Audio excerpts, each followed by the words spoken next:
indication from Poroshenko and from Yatsenyuk that they would take action against the state prosecutor, and they didn't. So they said they were walking out to press conference. Said, "No," I said, "I'm not going to, or we're not going to give you the $1 billion." They said, "You have no authority. You're not the president." The president said. I said, "Call him." I said, "I'm telling you, you're not getting the $1 billion." I said, "You're not getting the $1 billion. I'm going to be leaving here." And I think it was, what, 6 hours? There it is. I'm leaving in 6 hours. Leaving here the in 6 prosecutor's hours. not fired. You're not getting the money. Well, son of a bitch. Got fired. And they put in place someone who was solid. At the Wow. Yeah. That guy sitting next to him even looks a little uncomfortable at one point when he starts like kind of joking about it. He's just like, dude. Yeah. I think he's a lawyer, so I think he's saying, "Oh my gosh, did he just say that?" Yeah, he's like, "We're on camera, man. What are you doing?" Right. So thanks for joining us here at the Bill Mason Show. It is January 17th, 2020. And that was Joe Biden talking about exactly what they're trying to impeach President Trump on. Yep, that is a video graphic example of a quid quo exchange, Right. something for something, and he was holding back $1 billion in loan guarantees, and it's all on tape, and you can't deny it, and it's unbelievable that the media doesn't show this 24/7 in a loop. Yes. I mean, Joe Biden should resign just because of this video. Yeah, it's so dirty, and it's such as just one more example of how the media picks and chooses what's important to the masses, and something as damning as evidence as that has kind of been sunken down. It keeps getting taken down off of Facebook and various platforms, but people have it saved on their hard drive, like I do too, and I'm sure you do. I mean, so it's going to pop back up, but Right. this has been whitewashed by the media, and it's something that it makes sense why the Trump campaign would want to look into it, because if he's so cocky about it, then why not just see if there was anything wrong? Exactly. I mean, obviously he did something wrong. It Right. tells you in the video. Right. I mean, you can't do that. No. So, but anyway, so as you know, it's all partisan. So 2 days ago, or was it 2 days yesterday? These days are running together. The articles of impeachment was sent over to the Senate, and chose the managers. Yep, and chose the managers. I know you have a lot of intel on the managers, but we're going to show the actual impeachment articles being delivered to the Senate. And Yeah. It's kind of a funny video, but I think you enjoy it. Here we go.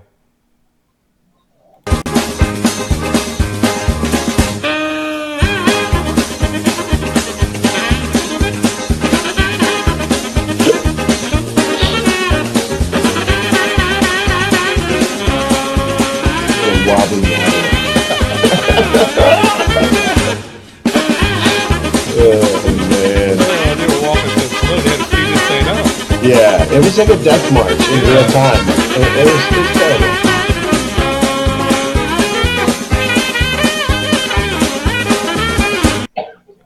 Oh man! Wow, look at there. So what a show! So comical. I mean, to us, we're laughing about it, but this is the state of our government right now, where this is a show, and it almost feels like surreal, where you're asking yourself, "Are they really doing this?" Yep, this is happening. Yeah. Yeah, it's kind of numb. I don't know what's going on. Yeah. And then, of course, all this new stuff coming out. So, Alan Dershowitz is going to be on the team of Trump. Ken Starr was put on the team of Trump, too, as well. So, Well, two veterans. Two veterans. And it should be a short and sweet little trial. Yeah. Should be. Well, if they don't go, what were they talking about today on the radio? Witness for witness. So, they are dead set that they have, now it's up to 3 people. At first it was just Bolton, I think they were really after. Mm-hmm. And now it's not just John Bolton, there's 2 others. So, Right. a lot of these senators are like, okay, well, if you're going to get 3, so are we. And guess what? You can't say, because they govern what witnesses were able to show up, and even like barked. He gavelled them down. If you remember, Jerry Nadler was gaveling down Devin Nunes when he was trying to ask questions. Right. Not that the Republicans are going to do that in the Senate, because that's the thing. There's more decorum in the Senate. Everybody knows that. But it is going to be, okay, you done your questions? Here we go. And then, the tennis match of that, if they allow the witnesses. Because as far as McConnell is concerned, he's like, they have a case they want to present. I want to hear it. He's like, why would I need to call witnesses? They prepared the case. They did the work. Exactly. So, I don't know where it's going to go, but we do have like guys in the Senate that think it's worth running the full course of this. And they almost are talking about the strategy of keeping guys like Bernie and Elizabeth Warren and, Klobuchar out of everything by tying them up. Right.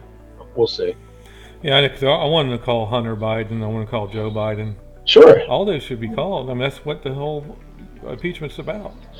They actually protected Adam Schiff himself, because I would want to call him in regards to the whistleblower. So if the whistleblower was the linchpin of this entire proceeding, and the fact that the whistleblower never testified before the American people, the technical name, he was never released, and Adam Schiff is the linchpin to all that. Right. By making him a manager or quote unquote prosecutor, it kind of, now I heard today from Rand Paul, who said that doesn't matter. If we want him, we'll call him. This is how this works. This is a political process that looks like a court proceeding. He said we can still get Adam Schiff if we want to. If we want to put him on the stand, we can. So to me, I thought they were trying to protect him by putting him on the team of, what is it, 1, 2, 3, 4, seven, 5, right? 7. Yeah, the team of 7, putting him up there to protect him. But Rand Paul said, nope, we'll get him if they want witnesses. He's one of the ones we want. Right. In regards to the whistleblower. Yeah, he's the head prosecutor of the case. Right.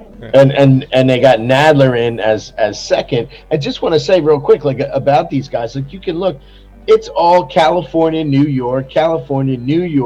I mean, Schiff's California, Nadler's New York, Zoe Lofgren, another California. She's the seasoned veteran, I guess, on the team. She was actually part of the Clinton impeachment and the Nixon. I didn't realize that she was a young up and comer during the Nixon impeachment. So, Hakeem Jeffries, New Yorker. This guy Jason Crow he's one of those guys. He's a decorated veteran who's an anti-Trumper. So they really want to throw him out there just as decoration. He's not really sharp in any way. And Val Demings is she's the black woman from Florida who is married to the mayor of Orange County. Okay. And they're both former law enforcement officers, and basically they were both chief of police. They kind of traded places, got married, the whole nine. And then Sylvia Garcia from Texas, she was just a former liberal judge, almost like the Ninth Circuit Court, one of those crazy liberal judges who will just rule on anything regarding to abortion, anything regarding taking guns away from people. Like, she's a staunch liberal judge, and that's why they pulled her into this. Oh yeah, I mean, they had to pick some other states besides California and New York, so they chose South Florida, which is all Democrats. Yeah, and this one part of Texas where Sylvia Garcia is from. It's basically, the district is, I think, Austin, and it's very liberal around there. So, as far as you're doing your research, so the trial has begun. What's the next step? The next step is they have to actually, there's opening statements. So now the White House can choose. This is almost like in football. They can choose to receive the ball or to kick it. So that was the funny thing I thought about it. So if the White House wants to, they can have first opening statement or the prosecution. It's standard operating procedure for the prosecution to come out first. But they're on the fence about whether the White House should just come out and be like, hey, here's the transcript. Everybody's read it. It's open for interpretation. And what you have is your interpretation. You don't have anything that's actual law being broken. And the abuse of power is it's such a wide sweeping brush that how do you convict somebody on that? That's subjective to opinion. So guess what?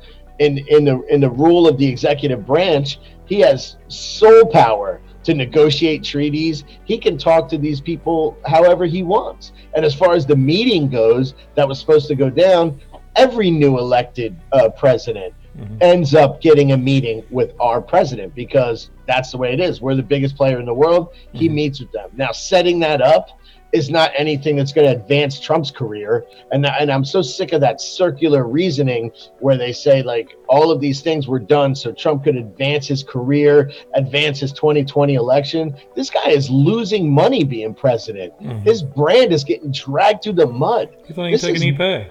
He's not taking a pay. This is not an advantage for him to get reelected. He just wants to finish what he started. And I think he knows with 4 more years, the wall will be built. We're building 100 miles. We'll be up to 400 miles. I'll put it this way. Right.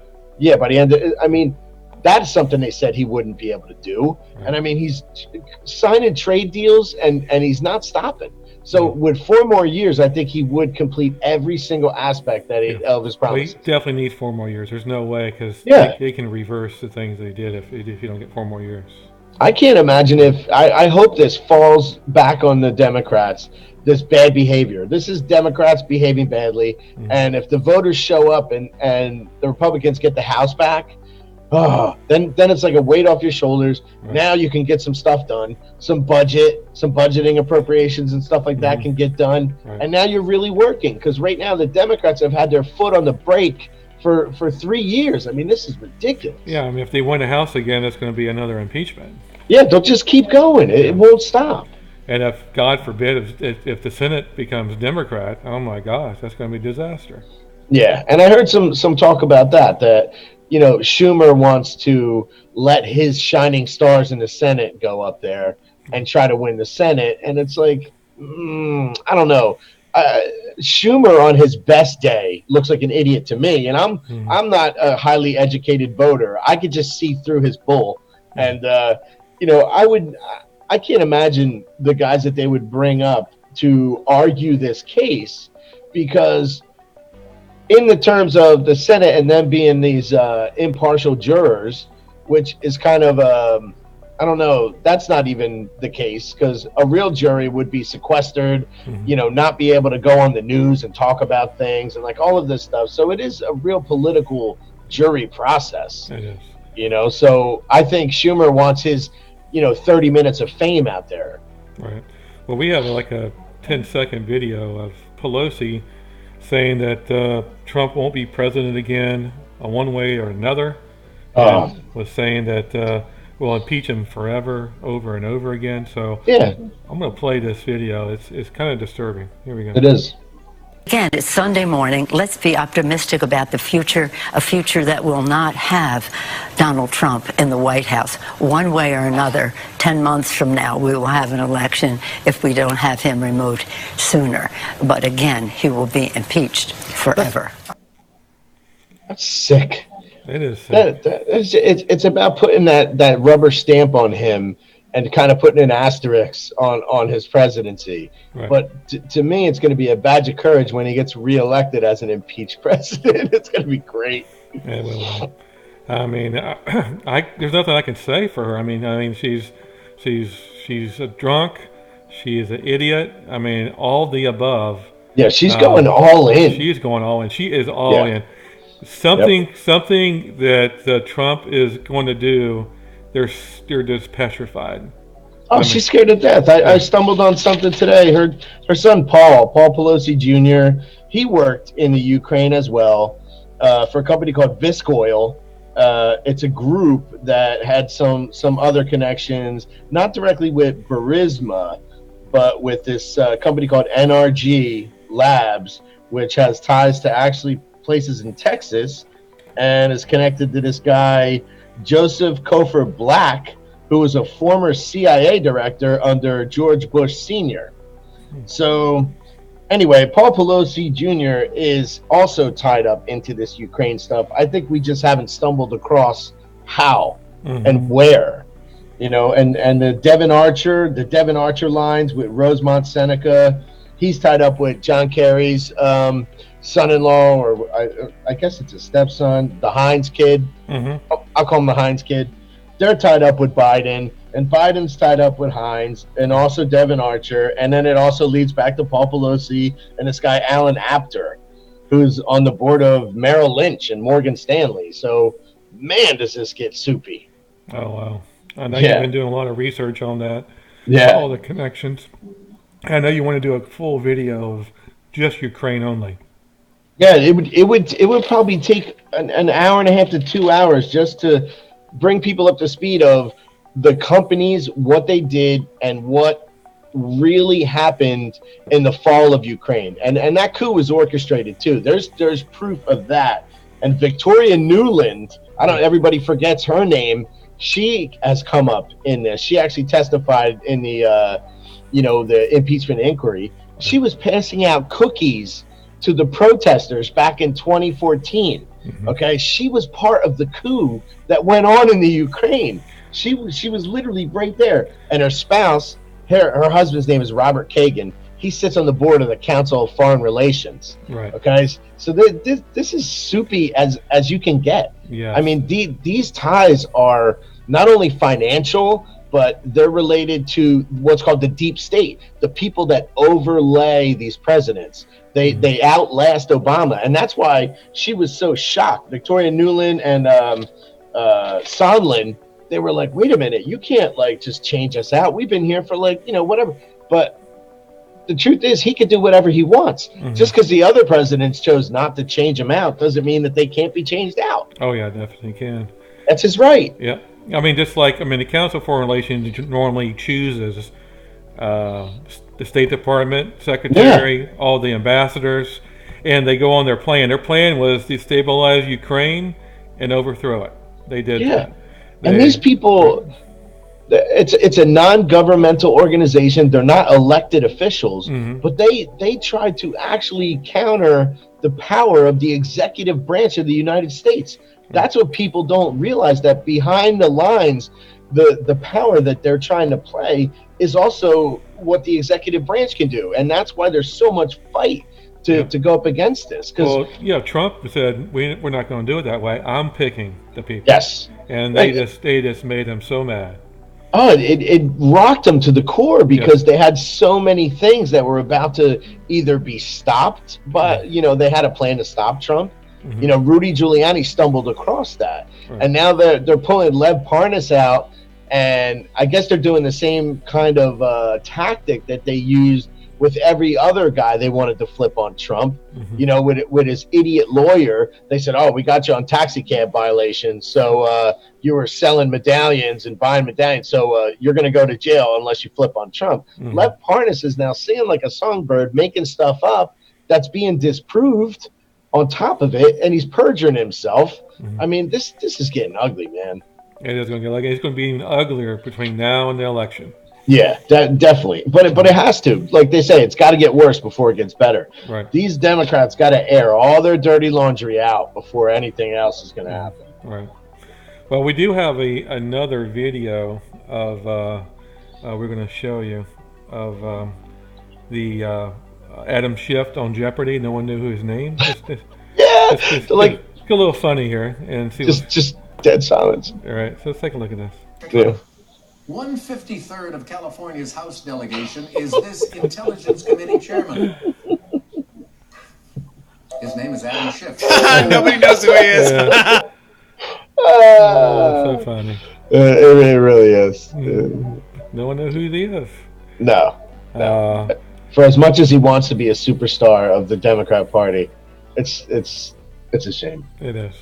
So anyway, coming up, they're going to have the opening statement. Tomorrow? Or not tomorrow, but Monday. Yeah, I think they're gonna Monday, and they want to do it like prime time, like 2 p.m. Okay. Yeah. So everybody's at work. Well, what happens is if they do it at 2 p.m, the replays and the edited version. So that's another thing I want to talk about. They like to try to make this so the live stuff is when everybody's at work, and then you get. Fox will show it, but CNN gets to cut little snippets out. I remember this during the impeachment inquiries because I would try to watch it while I'm at work. Sometimes I have little downtime and I could peek in, but Then I would watch at night and see the little clips where they would take out the first minute of somebody's statement and only put in 30 seconds of it, and it made it look like the entire thing was about anti-Trumpness. And there was questions being asked like, did Joe Biden's connection with the Ukraine, did it raise any red flags to you that his son was on a board of a, and they all were like, oh yeah, that did, it made me feel uncomfortable. They cut that completely out. So I can imagine that the same thing will happen in this trial, and I don't know who governs the time period, but by the time it gets to the prime time 7 o'clock replay, it's all snipped up and ready to serve. All right. Well, I heard by the middle of March it's going to be all over. It's going I hope not so. last no more than 4 weeks. I hope so. Right. Me too. So let's move on to something else. We have a video that's kind of exclusive to us. I know it's been out there for a little bit, but not much playtime. It's showing the reaction to the U.S. troops when the missiles hit from Iran in the base. Bunker bids. Yes. So I'm going to play that, and there's some language in there from the U.S. troops. They're just shocked that the missiles got through and hit their base. So let's take a look at it. Yeah.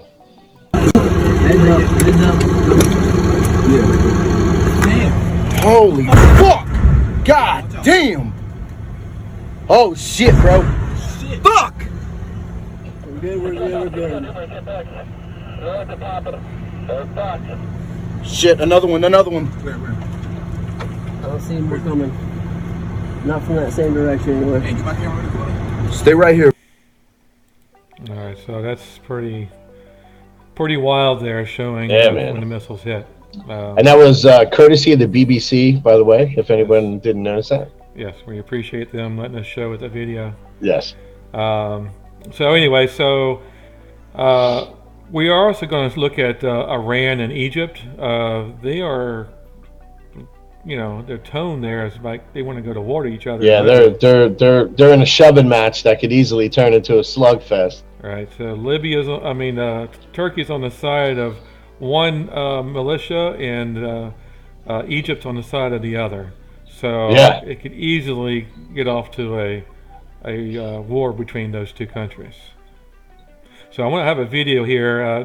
Egypt just put out showing their military might. As you can see in the video, there's a lot of U.S. military equipment. We gave them a lot of military equipment in the past.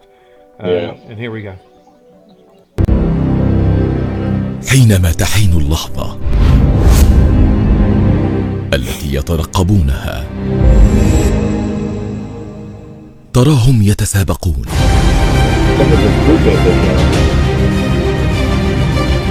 لتنفيذ مهامهم بكل تفان وإخلاص.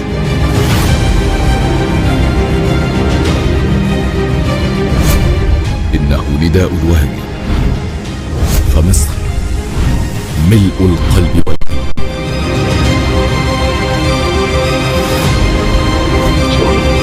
رجال القوات المسلحة المصرية يعلنون عن أنفسهم.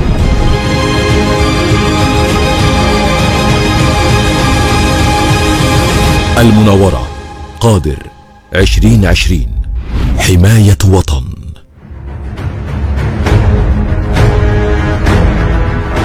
في إطار تنفيذ مهامها بتوفير الحماية الجوية للقوات والأهداف الحيوية ومعاونة أعمال قتال الأفرع الرئيسية والتشكيلات التعبوية، قامت القوات الجوية بإعادة تمركز لطائراتها من مختلف الطرازات ومن مختلف القواعد العسكرية لتقديم الحماية الجوية لكافة العناصر المشاركة في المناورة قادر 2020 على There you go.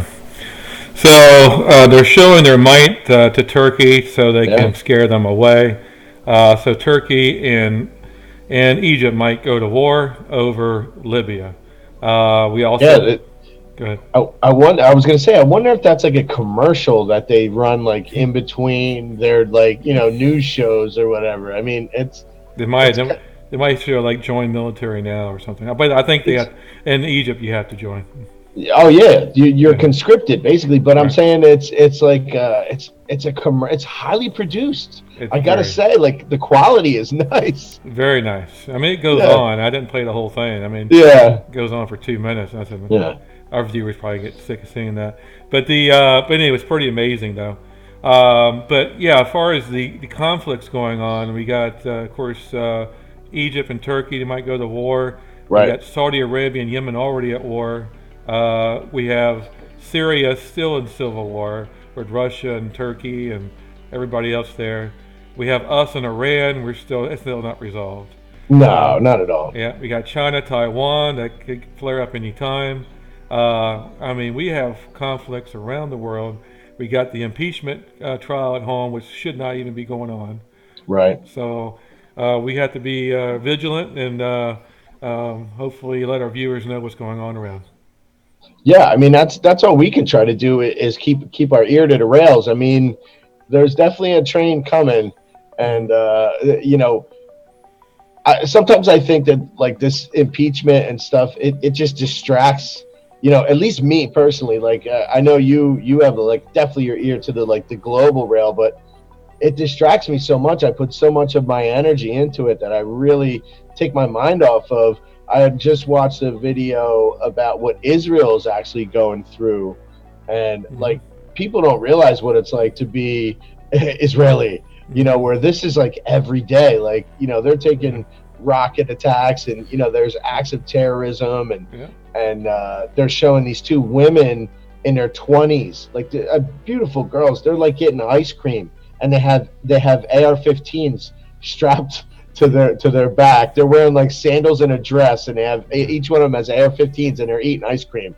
I mean, I don't think Americans really understand the Middle East as it is, like the temperate, the temperament of the region. It's always ready to blow. Yeah, you got Hamas sending rockets into Israel. You got Hezbollah threatened to send thousands of rockets into Israel. Yeah. You still have Russia, Ukraine, still not been resolved. I mean, even me researching all day long will still forget things that's going on around the world. So we just got to make sure that we take a look at everything and see what happens. And hopefully Trump, which I'm confident he will make the right decisions. He did the right decision in Iran. I mean, it could have been a real mess if he attacked back. Oh, it could have been everything, and it was almost like the liberals were like waiting for him to push the button and level Iran with the B-52s, and it showed great restraint. Almost like he knew that they were gonna either make a shitty attempt at an attack or launch half of them into the desert and the other half try to hit something. Right. But I mean, he has shown he's worthy of commander-in-chief. To me personally, some people still say like, oh, he doesn't know what he's doing. Well, so far he's done pretty well. Right. So I'd still let him take the wheel on that. But my big picture that I would want to talk about is that we don't realize how lucky we are being separated by these oceans. Okay, that we're not a car ride away from a deadly conflict, and we're not worried about getting on planes. Like if I want to fly to Texas, I'm not worried about it getting shot down on the way to Texas right now, which is how I want to keep it. Exactly. And that's what these liberals don't realize, is that the security that we get overseas is what protects us at home, and it's a 1-2 punch. And even though people talk about Trump being a non-military guy who wants to pull our troops out of everywhere, at least when our troops are in a place, they're active and useful and purposeful. Right. We're not just sitting duck targets. Right. And that's a change for the United States. It's a good thing. It's a good thing. I mean, by now, if it's Bush was in there or Obama was in there or Clinton was in there, we would already been at war. Yeah, we've seen what Clinton does when he had the wheel. We've seen Obama. I mean, Benghazi is just one drop in the bucket of how they react, and they try to appease these people. And honestly, Trump pushing the button on Soleimani, it really shook these guys. I mean, guys like Kim Jong-un are like thinking like, wow, I could be in my car and I could be gone. Like it's that simple. It is. So I think all these little pansy dictator types are starting to rethink how tough they get with Trump when he goes into the room and says, "Hey, time to negotiate. Bring your books with you." You know, it's a different way to negotiate now. Yeah, we're going to start at the top, not at the bottom. Right. Definitely. It's I'm proud to be an American, and I know people will be like, "Oh, you're always proud." You know what? I hung my head low for 8 years under Obama. I was not that proud. I still saluted the flag, and I just was like, "Man, I hope we find a way out of this guy." You know. And now I walk a little taller, my shoulders back, and it feels good again. You know, but like I said, we gotta keep this pressure on and try to win the House back. These local votes, man, people don't realize how important that is. The stuff that's going on in Virginia, real quick, I'll just touch on that. Tomorrow, Monday, there's supposed to be a Second Amendment rights rally. Governor Northam, you know, I didn't even recognize him. He wasn't wearing blackface or the Klan hood, so I didn't even recognize him when he came out. But he said it's a state of emergency that these people are going to assemble. And he's going to have people in place to strip these people of weapons, and all. This could turn bad. Virginia could turn into like a rallying cry for these militias, because he's passing laws in Virginia that you cannot assemble with a group and train with a firearm. Okay, and he's closing down shooting ranges in the state of Virginia. So we have to keep our eye on the state of Virginia, because it's a runaway Democrat train, and what we're seeing is that these counties where these people live, they call it Nova. Nova is short for Northern Virginia, and they all say it. People from that area say Nova is not Virginia. It's not. It's Washington D.C. area, Virginia, and they're trying to change these people's lives in a way that they don't want. And this pushback's going to be big. It looks big. Right. I heard they might succeed to go to West Virginia. West Virginia is offering them West Virginia status. All that they have to vote, and I didn't realize it's this easy. The county freeholders can go in and vote and say, we want to be a part of West Virginia and no longer be a part of Virginia. It's as simple as that. And they're willing to take them on, and that would change the electoral college and everything. This could get crazy. Yeah, I mean, I think they should do that. I mean, that would be a show of strength. Yeah, somebody need to send a signal to that guy. That would be a we the people moment, honestly, because we see a lot of government moves, and we kind of just sit back as citizens and go, "Oh, I guess I can't do nothing about it." But if those counties, now roughly there's about 30 counties total, but 18 of them along the border of West Virginia are seriously considering becoming part of West Virginia. So if this governor continues to push, the line, the borders, the maps will be changed, and that'll be great, in my opinion. That would be great. Yeah. Well, we done with another show tonight. Again, we're on Tuesdays and Thursdays. Hopefully you'll come back to us and see us again. Make sure you subscribe. And do you have any last thoughts, Bill? Any and all videos we use were used under the fair use guidelines for educational purposes. That's correct. Or criticism. We're allowed to criticize videos too. Yes, and Epstein didn't kill himself. Absolutely not. No. All right, well, good night, and you have a wonderful night. Yep, signing off.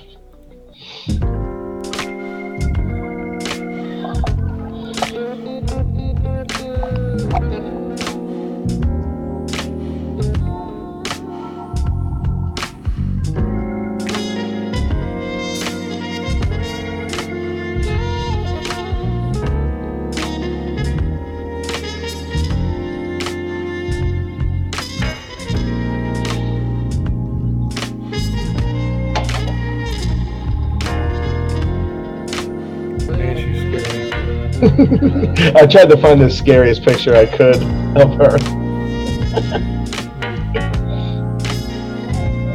Yeah.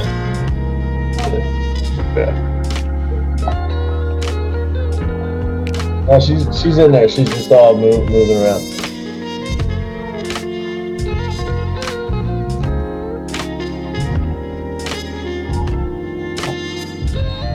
Because there's people that think if Trump gets impeached that Hillary becomes president. They actually believe that. No, I know. We know that. But there are Democrats out there that'd be like, "Oh, I can't wait till Hillary gets president."